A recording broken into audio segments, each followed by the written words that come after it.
ગુજરાતભરના તાજા અને સચોટ સમાચાર મેળવવા માટે અમારી રાષ્ટ્રીય સમાચાર ચેનલને સબસ્ક્રાઇબ કરો અને બેલ આઇકન પર ક્લિક કરો। ગેરકાયદેસર હથિયારો રાખી લોકોમાં ખોટો રોફ જમાવી ભયનું વાતાવરણ ઊભું કરનાર આવા ઈસમોને તથા ટપોરી ગેંગના સભ્યો ઉપર વોચ રાખી તેમના વિરુદ્ધ સખત કાર્યવાહી કરવામાં આવે છે। ત્યારે ગણેશ સ્થાપનાના દિવસે મોટી સંખ્યામાં શ્રદ્ધાળુ રસ્તા પર હોવાથી અલગ અલગ ભંડારોમાં મૂર્તિઓ લઈ જવાના હોવાથી રાત્રિના સમયે શ્રી ગણેશજીની મૂર્તિ ડીજે ઢોલ નગારા સાથે મોટી સંખ્યામાં સરઘસ સ્વરૂપે પંડાલ સુધી લઈ જતા હતા।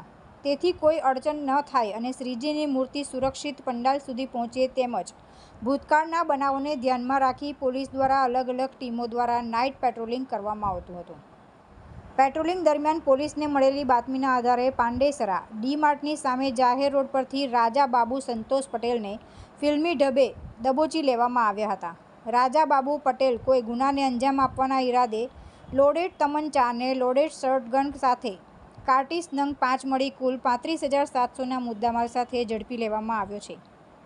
હાલ પોલીસે ગુનો નોંધીને વધુ તપાસ હાથ ધરી છે। 7/9/2024થી ગણેશ ચતુર્થીથી શ્રીજીની જે સ્થાપના સુરત સિટીમાં થઈ રહી છે એ દરમિયાનમાં છેલ્લા એક અઠવાડિયાથી એસઓજી સતત રાત્રે એસઓજીની ટીમો પેટ્રોલિંગ કરી રહી હોય છે। એ દરમિયાનમાં ગઈકાલે એસઓજીની ટીમને માહિતી મળી કે પાંડેસરા નજીક જે ગણેશજીની મૂર્તિઓ છે ત્યાં પેટ્રોલિંગ કરી રહ્યા હતા તો માહિતી મળી કે એક વ્યક્તિ જે ડી માર્ટની બાજુમાં લોડેડ હથિયાર સાથે હાજર છે તો એસઓજીની ટીમ ત્યાં તાત્કાલિક પહોંચી ગઈ અને લોડેડ હથિયાર સાથે રાજાબાબુ સંતોષ પટેલ ઉંમર વર્ષ 21 હરિધામ સોસાયટી ઉધના રહે છે કે જેનું મૂળ વતન પ્રતાપગઢ યુપી છે। એને ફિલ્મી ઢબે એને ઝડપી લીધો અને એની પાસેથી મુદ્દામાલ તરીકે લોડેડ તમંચો લોડેડ શોટગન અને કારતૂસ 5 નંગ મળી આવેલા છે અને એને આરોપીને ઝડપી લીધો છે અને પાંડેસરા પોલીસ સ્ટેશનની અંદર આર્મ્સ એક્ટનો ગુનો રજીસ્ટર કરવામાં આવેલ છે।